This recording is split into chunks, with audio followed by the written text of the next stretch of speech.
Hola, hoy vamos a hablar del desarrollo psicomotriz, el desarrollo afectivo social y la adolescencia para el tercer parcial de la unidad de psicología evolutiva. Esto es un pequeño repaso y espero que a alguien le sirva. Ok, empecemos por el desarrollo perceptivo motriz.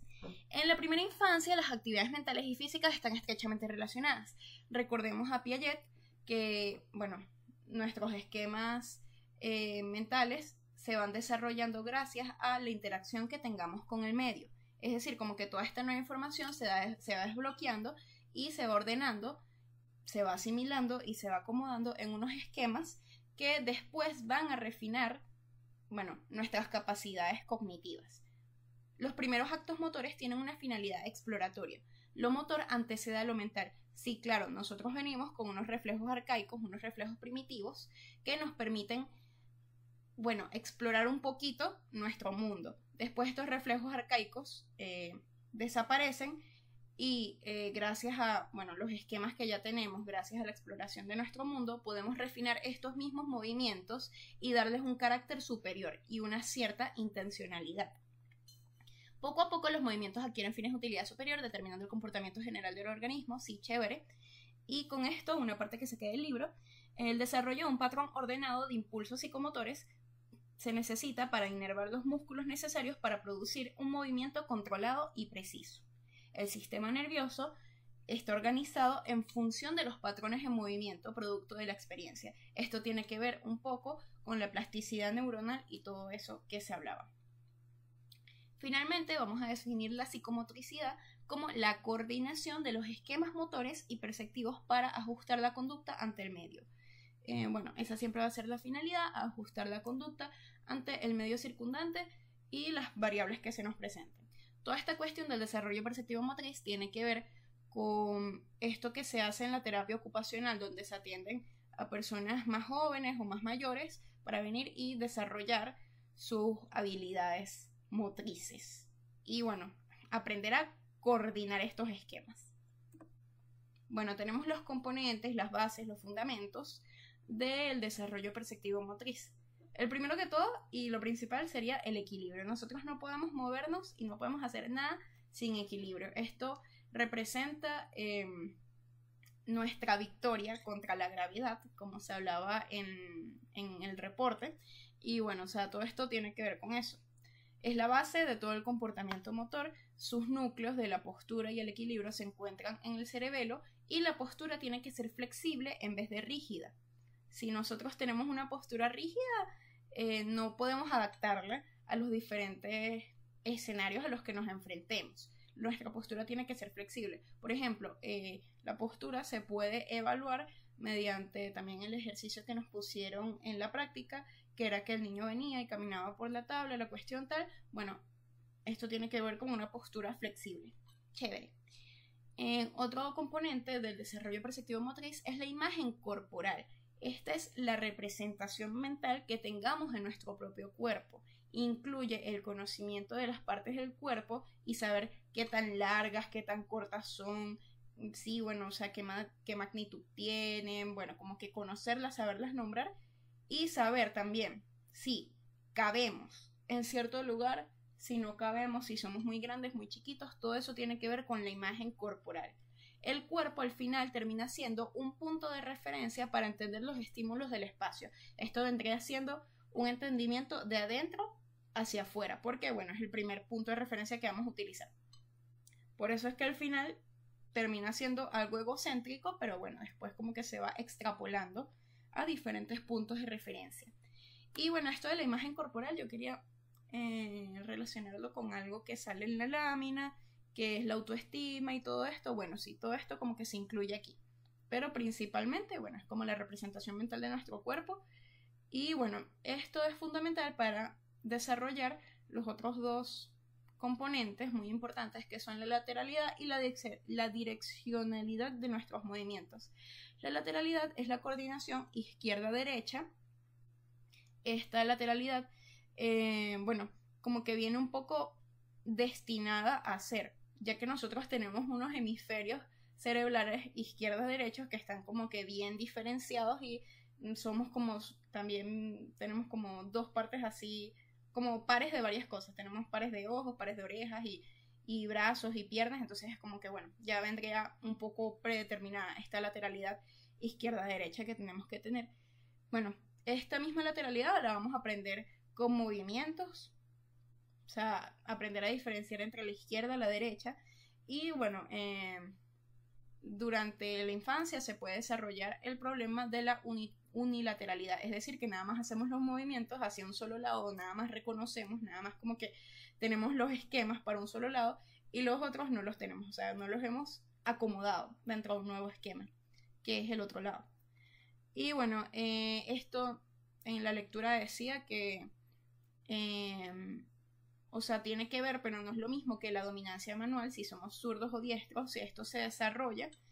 Y esto tampoco tiene que ver con la denominación de los lados, o sea, no basta solamente con saber decir izquierda-derecha, sino que saber qué significa izquierda-derecha. Esto es fundamental para, oye, aprender a leer, o sea, la lectoescritura. Por ejemplo, la diferencia entre la B y la D. Una tiene la barriguita para un lado y la otra tiene la barriguita para el otro lado. Entonces, bueno, es necesario saber esto de lateralidad. Chévere. Y la direccionalidad tiene que ver con los movimientos que se dirigen a una localización, o sea, el movimiento hacia. Chévere. Bueno, primero podemos tener una localización egocéntrica y luego objetiva. Sí, chévere, frente a nuestra representación de nuestro cuerpo, chévere. Y tenemos que tener en cuenta el eje medial y el control ocular. Ya una vez uno logra obtener la tonicidad del cuello y todo esto, ya uno puede tener control ocular. Y ya sabes bien como que a dónde vas viendo. ¿Ok? Entonces eso es como la direccionalidad del movimiento.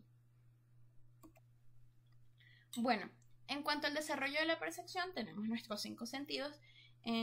Al momento del nacimiento, el que menos está desarrollado es la vista, y en el desarrollo motor, bueno, va como por un proceso.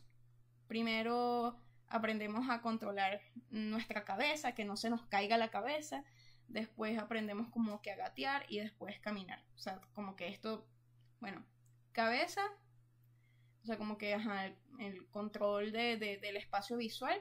Después como que nos aprendemos a sentar. Una vez ya nos aprendemos a sentar, controlamos el espacio en 3 dimensiones. Después aprendemos a gatear. Bueno, de por sí tenemos un reflejo de marcha, pero ya este reflejo de marcha desaparece cuando realmente aprendemos a caminar. Entonces, tiene que ver con eso. Aquí tenemos las fases del desarrollo perceptivo motriz que salen en el libro un poquito mejor explicadas, más detalladas. Primero tenemos la fase del espacio externo al bebé. El bebé está apoyado en sus reflejos primitivos y en los cuidados que le dé la madre. Como vimos, no ve muy bien y bueno, o sea, es como que no tiene control de nada. Después tenemos la fase del espacio visual, que es que el bebé, bueno, ya domina su cabeza y puede fijar la mirada. Esto lo podemos relacionar un poquito con los sugestadios de Piaget. Y se inicia el juego con manos, es decir, se está empezando este esquema, todo esto y tal, de jugar con las manos, y podríamos decir que aquí vendría la reacción circular primaria. Casi se me olvida, no puede ser. Ok, tenemos después la fase del espacio manual estático, ya cuando nos logramos sentar, logramos integrar el espacio en 3 dimensiones, es decir, logramos hasta voltear la cabeza y todo, y la mano se convierte en una herramienta en vez de algo que simplemente hacemos por tanteo. O sea, ya aquí podríamos hablar de unas reacciones circulares secundarias y terciarias. La mano se convierte en una herramienta para manipular las cosas. Chévere. Y la fase del espacio cinético ya vendría siendo cuando desarrollamos la marcha, y ya una vez el bebé desarrolla la marcha, ya puede formar parte, o sea, como un nivel así como en familia, ya puede formar parte de su familia. Ya no es como que se tiene que quedar encerrado en la cuna y tal, sino que ya puede venir y explorar por sí mismo en su casa y toda esta cuestión, y puede formar parte de espacios familiares. Chévere. Y bueno, ya gracias a esto se crean esquemas propioceptivos, porque ya la exploración es mucho mayor. Todo esto es como bastante piagetiano. Bueno, tenemos aquí los factores implicados en el desarrollo perceptivo motriz. Primero que todo tenemos la maduración. La maduración, bueno, sigue el plan de crecimiento de la especie, cefalocaudal y próximo distal, ya lo sabemos. Y bueno, en fin, o sea, también la maduración como que no tiene que ser a juro cefalocaudal próximo distal, sí, pero bueno, otros planes de crecimiento, o sea, bueno, o sea, respeta un orden, como estábamos hablando, de que primero el bebé tiene que gatear antes de caminar. Cuando no se cumple esto puede haber complicaciones. Y después tenemos el ambiente, la estimulación del ambiente, que bueno, o sea, sí, siempre podría ser como la alimentación y todo, pero es que también que el bebé tenga espacios adecuados para empezar su desarrollo, tenga apoyo familiar y bueno, también influyen bastante las expectativas culturales y las expectativas de los mismos padres. Si los padres esperan que el niño empiece a caminar rápidamente antes de gatear, pues realmente, como se dice, como dijeron en la clase anterior, pues pierde este esquema de gatear. O sea, tiene menos información de la cual apoyarse. Entonces, es algo perjudicial. Y bueno, la integración de la maduración en el ambiente, bueno, tenemos que tener cierto grado de maduración para que la estimulación sea beneficiosa. Es decir, no le podemos exigir a un niño un esquema cognitivo bastante superior si no ha logrado hacer uno de menor medida, porque esto va como que es algo paulatino. Entonces, bueno, sigue cierto orden. Bueno, ya, ay sí, se terminó el preceptivo motriz. Bueno, sí, era básicamente eso. El desarrollo afectivo social. El desarrollo afectivo social tiene que ver con el individuo en sociedad. Empieza en el hogar con los primeros vínculos, con la familia, con las primeras socializaciones y toda esta cuestión y tal, y ya vamos a ver por qué este lugar, este rol de la familia en la educación del individuo, o sea, la familia puede tomar muchas formas. Realmente eso tiene que ver más con el apego, que ya lo vamos a ver. Incluye la relación, el desarrollo afectivo social incluye la relación del individuo con otros, con la sociedad, consigo mismo y con sus emociones. Entonces es bastante importante. Bueno, tenemos las diferentes perspectivas sobre el desarrollo afectivo social. Primero que todo tenemos el enfoque psicodinámico, que es el de Freud. Bueno, el primero es el de Freud, y dice que el desarrollo afectivo social, o sea, sí, se va a dar por la resolución de las diferentes etapas del desarrollo psicosexual.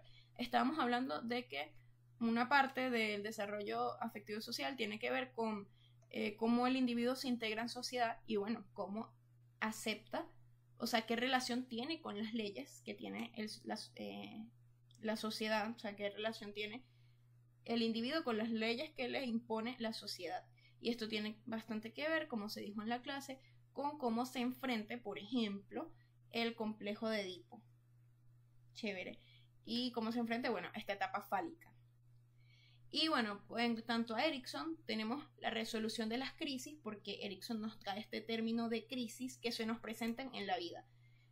Sí, bueno, o sea, a lo largo, la etapa de las etapas de Erikson como que sí comprenden toda la vida y bueno, dicen como unos ciertos dilemas que se nos presentan, o sea, nos vamos a ir por este lado, nos vamos a ir por el otro y eso va a determinar bastante nuestro desarrollo. Entonces, bueno, como palabra clave, crisis. Chévere. En tanto al enfoque etológico, tenemos los factores endógenos que producen patrones fijos de conducta para todas las especies. Y tenemos el enfoque ecológico. Primero que todo, tenemos el enfoque de los nichos ecológicos que comprenden alrededor del desarrollo del niño, el entorno físico y social, las prácticas de crianza y socialización y la psicología de los cuidadores. Ecológico siempre tiene que ver con ambiente, o sea, con el ambiente que rodea al individuo. Y ahora vamos a hablar de Bronfenbrenner, que le dediqué una sección especial a Bronfenbrenner. Ok, teoría ecológica de Bronfenbrenner.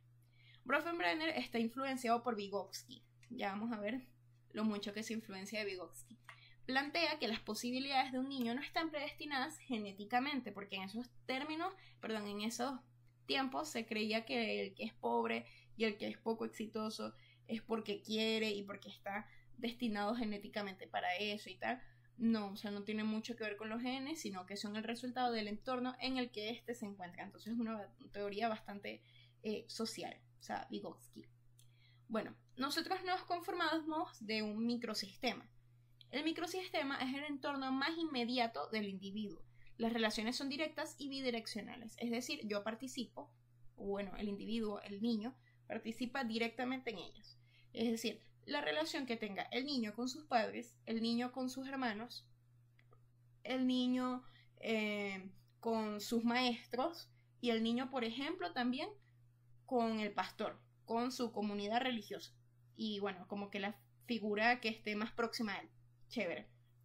O sea, el niño participa y se le da respuesta y tal. O sea, es como que esa es la clave del microsistema, el niño participa.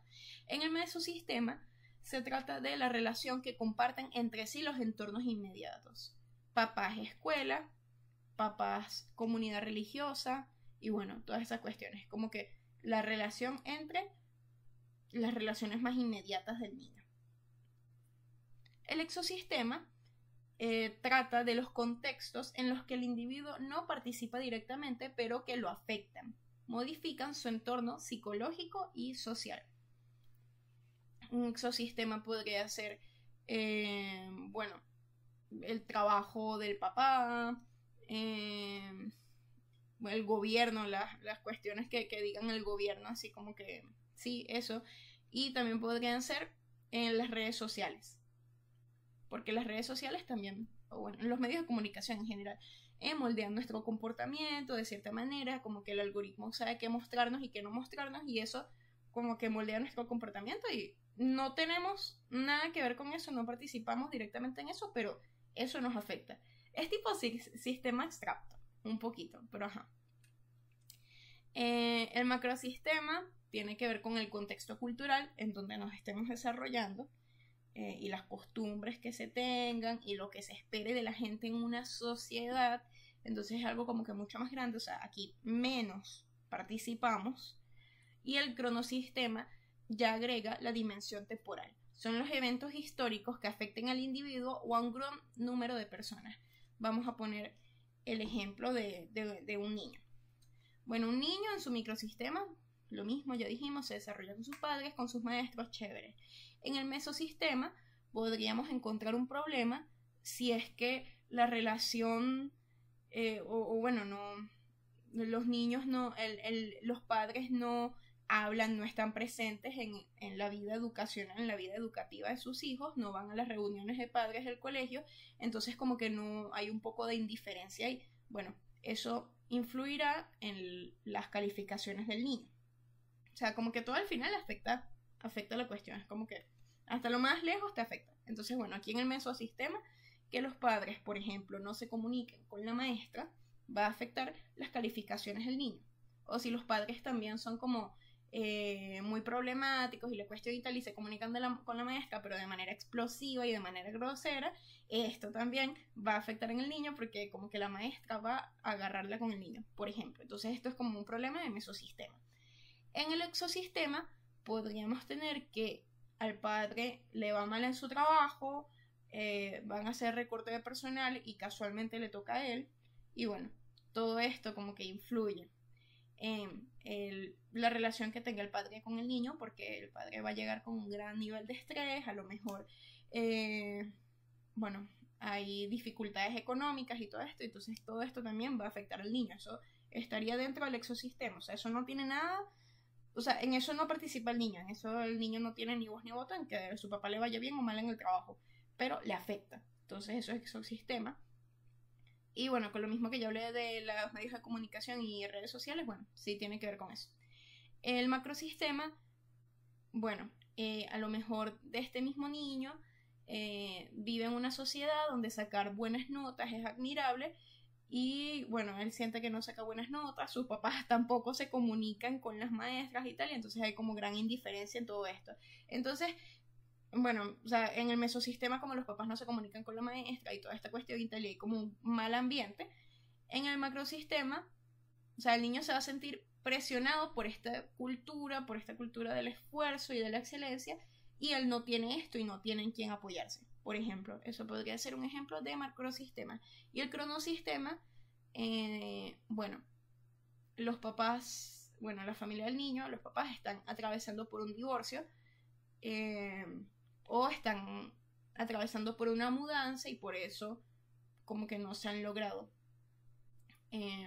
establecer bien estas relaciones entre todos los sistemas, entonces como que bueno, algo así.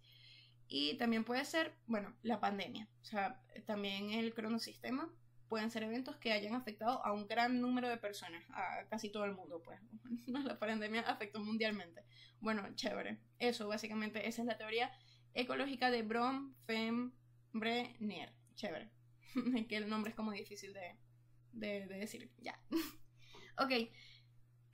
Ahora hablemos de la teoría del apego de Bowlby. Chévere. Hablamos de que, qué tal, que la familia es como que la base de la sociedad y tal. No, pero en la familia, en el hogar, sí nacen lo que va a determinar el desarrollo afectivo social del niño, cómo esta persona se introducirá en la sociedad. Y todo esto tiene que ver con la teoría del apego de Bowlby. Este señor Bowlby introduce el término apego en los años 50 y bueno, como que nos daría una perspectiva diferente de cuál es el papel de los padres en la crianza de sus hijos. Nosotros nos aprendemos a regular de adentro hacia afuera. No, mentira, lo puse mal. Nos aprendemos a regular de afuera hacia adentro, realmente. Tenemos un mundo que nos es adverso, un mundo donde antes estábamos en el vientre, como que todo bien y tal, y después tenemos como un mundo así, como que nos trae mucho estrés y mucha frustración y muchas cosas horribles. Nosotros desde que nacemos somos seres inmaduros, seres que necesitamos que nos cuiden, porque dejas un bebé solo 2 días y se puede morir, sin comida, sin nada. A diferencia de otros animales, nosotros no tenemos las herramientas para sobrevivir. Apenas nacemos no las tenemos, entonces necesitamos de un otro que nos cuide. Esto se basa en la teoría del apego de Bowlby. El apego sería el lazo afectivo que mantiene la proximidad y el contacto privilegiado entre el niño y su cuidador. El niño tiene cierto repertorio de conductas, bueno, que serían más que todo sus reflejos primitivos para hacerse adorable, básicamente, para que, bueno, haya un cuidador que lo proteja. Y el cuidador le ofrece al niño, bueno, protección y, bueno, como que ser responsable de él. Entonces aquí se forma un lazo afectivo. Esto tiene una necesidad biológica, fisiológica, afectiva y, bueno, de supervivencia, porque no podríamos sobrevivir solos desde bebés. Y, bueno, como que todo este repertorio de reflejos primitivos que tiene el niño es por lo menos para que lo cuiden hasta que tenga como 3 años, porque de resto no puede sobrevivir. Bowlby dice, no lo puse por aquí, pero Bowlby dice que para el correcto desarrollo de un niño es necesario que al menos un adulto esté loco por él. Es decir, bueno, le dé todo y la cuestión y tal, y se apegue básicamente a él. Entonces el apego es como fundamental. El niño representa la relación con su cuidador como una base segura a la que puede volver en tiempos de crisis. Sí, bueno, representa que la persona, que su cuidador, su figura de apego va a estar ahí y que, bueno, siempre puede volver en tiempos de crisis, base segura. Bueno, existe ansiedad y desesperación ante el abandono y la separación. O sea, es como lo normal. Lo normal es sufrir cuando tu figura de apego se aleja de ti. Lo normal es sufrir, realmente. Porque, bueno, ya estás apegado y precisamente el apego mantiene la proximidad. Y si tu figura se te va, es normal que sufras. Ya esto lo veremos en el experimento. El tipo de apego que desarrollaremos con nuestros cuidadores sirve de modelo para la relación que tengamos con nosotros mismos y con nuestros sentimientos y con los demás en un futuro. Por eso, volvemos a repetir, nos aprendemos a regular de afuera hacia adentro. Bueno, tenemos aquí los tipos de apego. Bueno, ok, tenemos el experimento de la situación extraña de Ainsworth. Este es un experimento que se trata de que madres están jugando en un cuarto con sus hijos y de la nada las mamás se van, se les pide que dejen la habitación. El niño entra en crisis, llora y tal, y el momento clave es cuando la mamá vuelve a ingresar a la habitación, cómo reacciona el niño. Ok, cuando tenemos un apego seguro, vamos a recordar este concepto de base segura. El niño logra regularse con su madre y sigue jugando. Primero que todo, el niño estaba de ahí viniendo, jugando con su madre, se puso bastante ansioso, sufrió, lloró cuando la madre se fue y después cuando la madre reingresó, la madre logra regularlo mediante métodos pacíficos, no violentos y tal, como que lo logra regular y pueden seguir jugando como si nada. Chévere. Eso tiene que ver el apego seguro, bueno, porque la madre es una base segura para él. O sea, la madre es como, bueno, ya, este es como mi lugar seguro. O sea, me puedo regular aquí. Aquí me puedo recuperar del malestar. Y chévere, es como que, bueno, podemos seguir jugando. En tanto, cuando no hay una base segura, cuando no se sabe si la madre vuelve o no viene o lo que sea, porque estos niños como que ya vinieron como con problemas desde antes del experimento, o sea, obviamente como que para eso se buscó, y entonces, bueno, como que los niños no saben si la madre va a estar ahí o no va a estar ahí, o sea, no saben si va a volver. Entonces, bueno, ante la separación hay ansiedad y la cuestión, pero cuando vuelve, aquí vemos los diferentes tipos de apegos inseguros. Tenemos el ansioso ambivalente, que es que el niño, a pesar de que la madre vuelve, el niño no consigue regularse, se vuelve sumamente pegajoso, encimoso a la madre y está como molesto también porque lo dejó. Entonces es como una reactividad emocional muy fuerte y bueno, como que no pueden seguir jugando porque no consigue regularse. En el otro caso tenemos el apego evitativo, que bueno, incluso, o sea, cuando la madre sale de la habitación, el niño muestra indiferencia. Incluso cuando la madre estaba en la habitación al principio, el niño como que bueno, qué tal, que no juego, qué tal, es como indiferente. Cuando sale de la habitación muestra indiferencia y cuando vuelve también es como indiferente. O sea, no se quiere involucrar con la madre y lo que sea y tal. Entonces es como no le importa, vamos a decir, eso es evitativo. Dentro de todo, estos apegos son organizados porque tienen patrones de cómo se comportan. El ansioso ambivalente es bastante explosivo en sus emociones y tiene una hiperreactividad y es bastante encimoso, es bastante como que enrolla bastante a la madre, tiene ansiedad a que se vaya. Y el evitativo es como que no me importa. O sea, siguen estos patrones y es bastante fácil identificarlos. Estos son apegos inseguros organizados, pero tenemos un apego desorganizado. Es decir, es un apego volátil, impredecible, contradictorio. A lo mejor cuando el niño estaba viniendo y jugando con la mamá, puede que esté jugando con ella o puede que no. No sabe realmente cómo reaccionar ante la salida de la madre, o sea, yo diría pérdida, abandono, no, pues, pero ante la salida de la madre no sabe cómo reaccionar y cuando vuelve no sabe si abrazarla, si llorar, si seguir jugando o qué hacer. Esto tiene que ver porque la mamá le dio como, bueno, la mamá, no, bueno, básicamente del apego inseguro se trata de que no hay base segura y la mamá estuvo ahí a veces y a veces no estuvo. Entonces él no sabe cómo reaccionar. Entonces es volátil, es impredecible y no se sabe qué hacer. O sea, es desorganizado. Bueno, tenemos los tipos de apego en la adultez. Chévere. El apego seguro es lo que, bueno, todo el mundo quiere ser.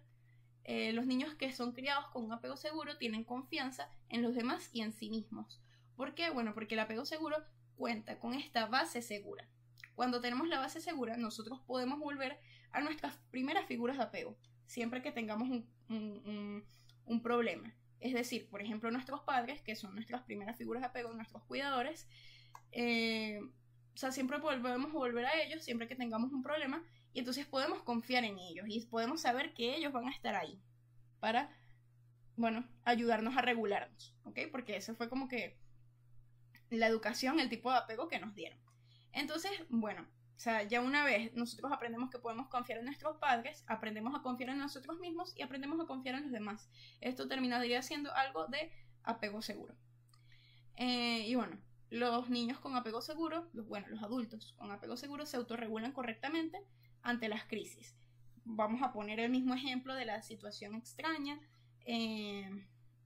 Sí, o sea, a lo mejor una persona que viene y tenía una relación y la relación terminó, pero como esta persona tiene un apego seguro, o sea, vamos a fingir aquí que esta persona nunca volvió, o sea, no como que tu ex no volvió y tal, o sea, tú vas a estar triste por eso, es normal que estés triste por eso, pero puedes seguir con tu vida, o sea, te autorregulaste correctamente ante las crisis. Habrá otras personas que estén ahí para ti.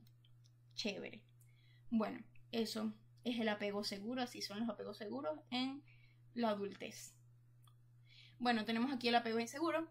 Sabemos que no hay base segura, no hay dónde volver. Entonces, por tanto, no confían en los demás y hay miedo al abandono. Yo noto un profundo miedo al abandono en el ansioso en el ansioso ambivalente y en el evitativo, y en el desorganizado no sé, porque bueno, es impredecible, ¿sabes? Entonces es como contradictorio y no sé, no averigüé mucho de eso. Bueno, en el ansioso ambivalente hay una hiperreactividad, como ya mencioné, hay una explosión de emocionalidad con conductas que muchas veces tratan de llamar la atención de esta figura de apego para que no se vaya, y son sumamente pegajosos. Como ya dije, estas figuras al final no confían en los demás, porque si tú tienes que venir y dar todo tu repertorio de emociones para que el otro no se vaya y termina siendo como que todo un show, pues realmente tú no le puedes confiar tus cuestiones a esa persona, porque al final no hay base segura, tú no sabes si esta persona va a estar aquí al final. Entonces, o bueno, cada que tengas un problema. Esto yo lo relaciono con la relación de Carrie y Vic, qué pena, y bueno, es así, o sea, totalmente ansioso, ambivalente Carrie con Vic. Chévere. El apego evitativo. El apego evitativo reprime sus emociones, hay una hiporreactividad y, bueno, lo mismo que ya mencioné, son indiferentes ante la presencia o ausencia, o bueno, actúan más bien indiferentes ante la presencia o ausencia de esta figura de apego y realmente están como indisponibles emocionalmente, tipo no me importa. Esto mismo porque tienen miedo al abandono, o sea, ellos se resisten a apegarse y bueno, al final no terminan de confiar a los demás porque no saben si estas personas van a volver. O sea, van a volver, no, o sea, no saben si pueden volver a estas personas porque no hay base segura. Porque hubo negligencia en el cuidado de sus padres hacia ellos y, bueno, obviamente no pueden extrapolar esta forma que no hubo de amar, o sea, a las otras personas. O sea, realmente extrapolan como lo negativo. Entonces no pueden confiar en los demás y tienen miedo al abandono, como lo vivieron por sus padres. Entonces esto sería el apego evitativo, Sasuke, totalmente. Y bueno, el apego desorganizado, lo mismo que ya mencioné, es volátil e impredecible, es contradictorio, todo esto, y está relacionado a trastornos mentales. Entonces, bueno, nada, puse al Joker así, me normal tomo. Chévere. Tenemos las perspectivas diferentes sobre el apego. El psicoanálisis dice que el apego depende de los cuidados que la madre le da al niño. Aquí vemos como un gran enfoque siempre hacia la madre. El conductismo dice que, bueno, que eso son simplemente respuestas aprendidas por refuerzo. Me imagino que también dice como que se pueden extinguir. Y bueno, o sea, para mí que el conductismo hizo grandes aportes a esto, porque con el refuerzo intermitente y tal, o sea, hay ciertas cuestiones del apego que se pueden explicar gracias al conductismo. Pero bueno, por esta misma contingencia del reforzador, taca. Y en la etología, bueno, se habla de la impronta, que fue propuesta por Konrad Lorenz. La impronta habla de que los animales desarrollarán apego muy rápido, o sea, así en cuestión de días así de nacimiento, y bueno, como la primera figura que vean y seguirán su comportamiento. Entonces, bueno, hay como que un apego así casi instantáneo. Entonces, bueno, eso es de la etología. Bueno, ahora hablemos de algo que tiene mucho que ver con apego, que son los estilos parentales. Bueno, nosotros aquí nos vamos a guiar por dos dimensiones. Tenemos la dimensión del control y la dimensión de la calidez. Y aquí nos vamos a guiar para venir y describir los diferentes estilos parentales según cuánto control o cuánta validez tengan. Primero vamos a empezar por el estilo de crianza, el estilo parental autoritativo o democrático. El estilo de crianza autoritativo, bueno, tiene bastante control, o sea, se ponen límites de parte de los padres a los hijos, hay reglas, hay cosas que cumplir, pero también estas mismas reglas pueden ser conversadas, no son reglas simplemente impuestas así, porque sí, porque yo soy tu madre y yo te lo digo y ya, sino que esto tiene una razón y se conversa la razón con los hijos, porque muchas veces, cuando uno es adolescente, o sea, te pueden poner reglas completamente lógicas, pero tú no las entiendes, o sea, te las imponen. Pero bueno, aquí como que las intentan hablar contigo. Aquí, bueno, vemos el componente de calidez por la comunicación. Existe una comunicación. Bueno, te hago esto porque, bueno, porque es peligroso, porque pasa esto, porque lo otro y tal. Hay una comunicación. Y de parte, también como, o sea, tanto como los padres ponen reglas a los hijos también ponen ciertos límites a los padres. Porque estos límites que ponen los hijos a los padres también les permiten desarrollar su autonomía, les permiten tener cierta libertad. Y bueno, este estilo de parental, bueno, al final hace unos hijos que son comunicativos, son democráticos, aceptan las opiniones de los demás, saben autorregularse también, y bueno, como que tiene mucho que ver con esto, como una buena relación. Ahora hablemos, en vez del autoritativo, vamos a hablar del autoritario. En el autoritario hay altos niveles de exigencia, hay alto control y hay baja calidez. Es decir, aquí sí se imponen las reglas, no hay comunicación alguna de por qué se pusieron esos límites y tal, sino que son porque sí, porque yo soy tu madre y porque aquí mando yo, como dice la imagen. No hay mucho lugar para la calidez. O sea, la calidez aquí, digamos que en el otro tiene que ver como más con comunicación y toda la cuestión. Bueno, aquí no hay comunicación de estos límites. Obviamente, los hijos no le pueden poner aquí límites a sus padres, no pueden desarrollar su autonomía y son hijos que se acostumbran a simplemente responder a lo que los demás quieren. O sea, porque estos estilos parentales también nos van a dar cierto modelo para relacionarnos con los demás. Los hijos de padres autoritarios suelen ser sumisos.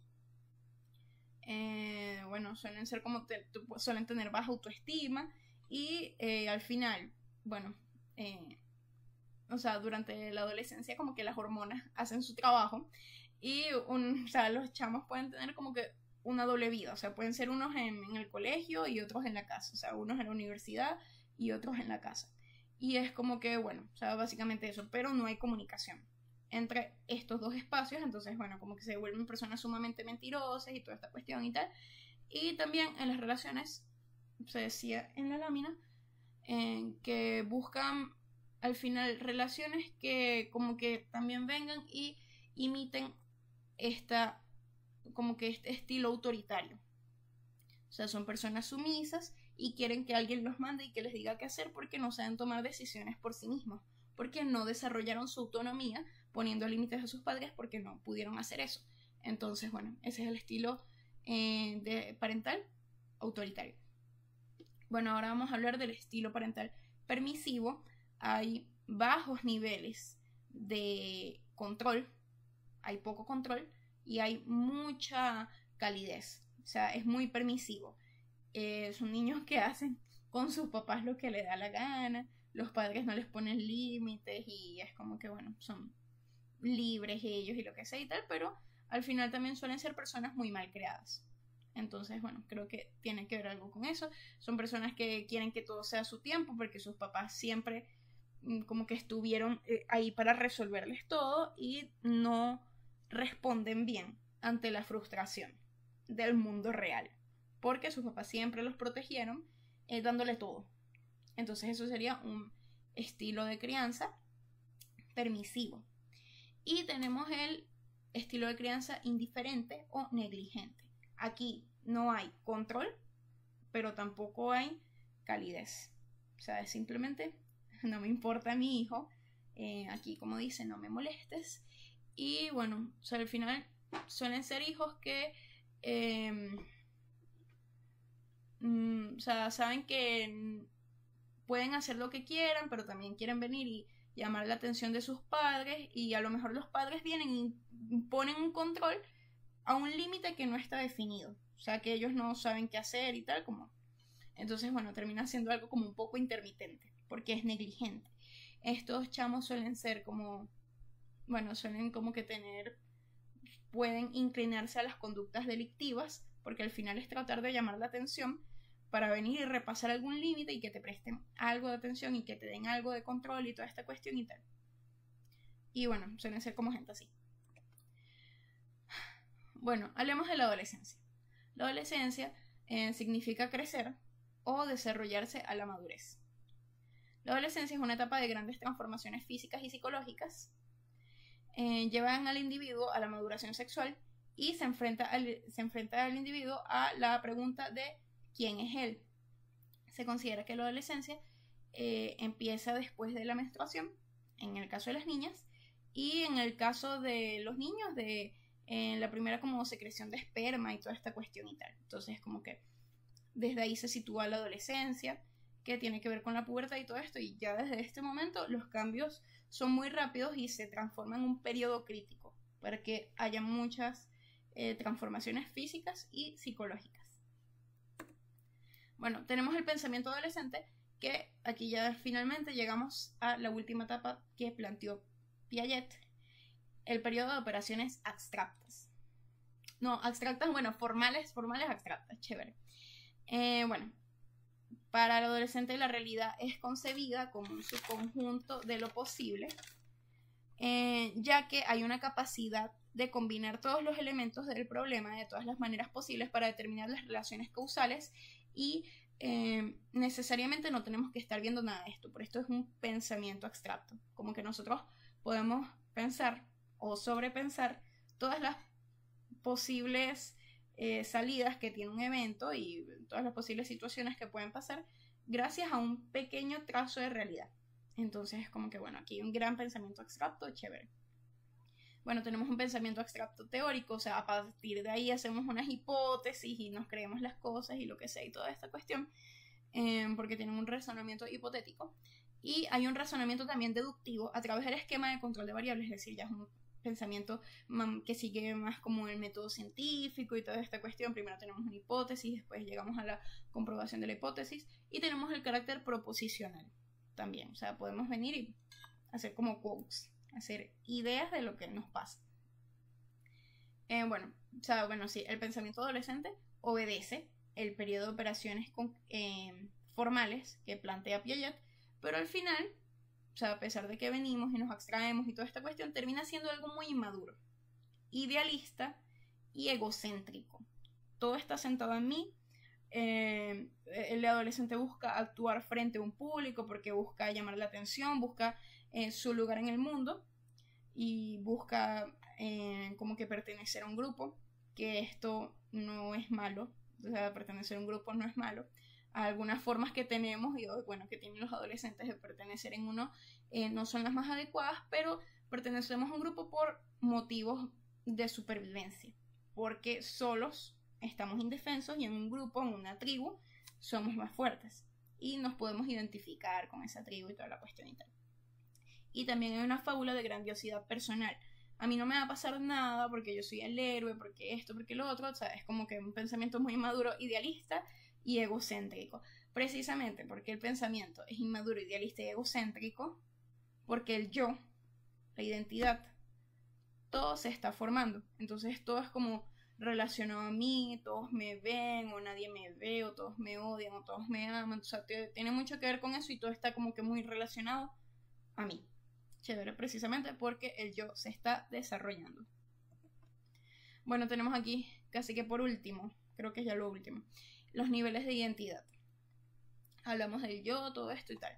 Los niveles de identidad, que los planteó un señor que ahorita no me acuerdo, bueno, es como, bueno, sí, son niveles, o sea, son como que ciertas etapas, podríamos presumir que empiezan desde el principio de la adolescencia y la identidad que se termina de conformar, se termina de consolidar al final, aunque sabemos que siempre estamos cambiando, realmente, es como que una crítica a esa teoría. Los niveles de identidad se revisan a través de las crisis.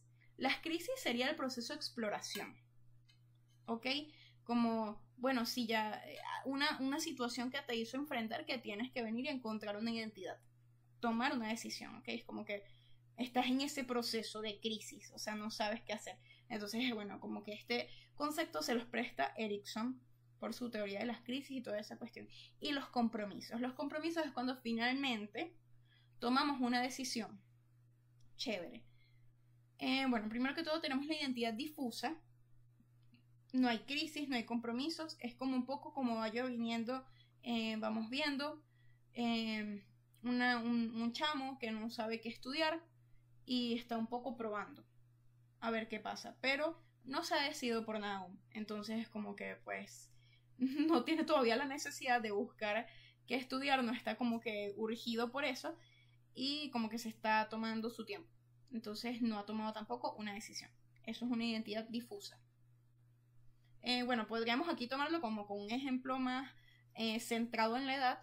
Un niño de 11 años que todavía no le importa la religión, o sea, como que no está ni siquiera explorando eso, como que eso todavía no está pasando por su cabeza. Eso es una identidad difusa. En la identidad hipotecada tenemos el compromiso sin crisis, es decir, alguien nos impuso esa decisión, sin que nosotros, o sea, sin que fuera una decisión que nosotros podamos haber tomado gracias a nuestro propio proceso de razonamiento, de que si esto viene y encaja con mis valores y toda esta cuestión y tal. O sea, no hay crisis, pero ya hay un compromiso, porque simplemente nos estamos adaptando a lo que otro dice. Bueno, esto mismo, como que un adolescente que viene y se adapta a lo que diga el grupo, simplemente, que haga simplemente lo que diga el grupo, en que estudie, no sé, X carrera, porque esa es la que el mismo grupo va a estudiar, y realmente él no sabe, o sea, qué es lo que quiere, pero ya los demás tomaron esa decisión por él y él, bueno, accedió a eso sin pensarlo mucho. O, por ejemplo, el mismo ejemplo del niño con la religión, bueno, soy de religión católica porque esos son mis papás. O voy a ser médico porque esos son mis papás. Bueno, eso, o sea, como que no hay una crisis, no hay un debido razonamiento de las cosas, sino como que simplemente te adaptaste, te impusieron esa cuestión y listo, ya. Tenemos la identidad moratoria. Hay una crisis aún sin compromiso, pero ya el hecho de que haya crisis está relacionado con que estamos en un proceso de exploración, en un proceso de búsqueda para finalmente llegar después a un compromiso, después llegar a una decisión. Un chamo que está haciendo diferente, o sea, sí, o sea, está como que viniendo y explorando diferentes universidades para ver con cuál se va a quedar, pero ya está en el proceso exploratorio. Así que está analizando las variables de una universidad, de la otra, los pros y contras y toda esta cuestión y tal. Entonces, bueno, como que está en el proceso, pero aún no ha decidido, es decir, aún no hay compromiso. Esa sería la identidad moratoria. Y tenemos el logro de identidad, ya hubo la crisis y ya se decidió, ya hubo el compromiso. Es decir, ya se tomó una decisión con su debido razonamiento, con su debido proceso, su cuestión tal. Entonces, bueno, un adolescente que ya vio todas sus opciones y ya decidió finalmente que quiere estudiar. Una persona que ya decidió de qué religión es, porque la decidió él mismo. Y bueno, esa cuestión. Una persona que logró su identidad. Chévere. Bueno, eso sería todo. Qué triste, se terminó evolutiva. Realmente fue como mi materia favorita, fue muy linda. Y bueno, nada, de verdad me pareció como que la primera materia en la que uno realmente ve lo que es la psicología. O sea, lindísimo, y también es como que los profesores iban dando como muchos tips así terapéuticos y tal, que uno ya puede decir, ay, bueno, ya estoy más metido en la carrera, ya puedo decir cosas psicológicas y tal. Y bueno, nada, me encantó esta materia, lindísima, me encantó. Y bueno, nada, espero que nos vaya a todos muy bien en el parcial. Y bueno, en el resto del semestre que ya se va a acabar. Bueno, bye bye, suerte en el parcial. Y bueno,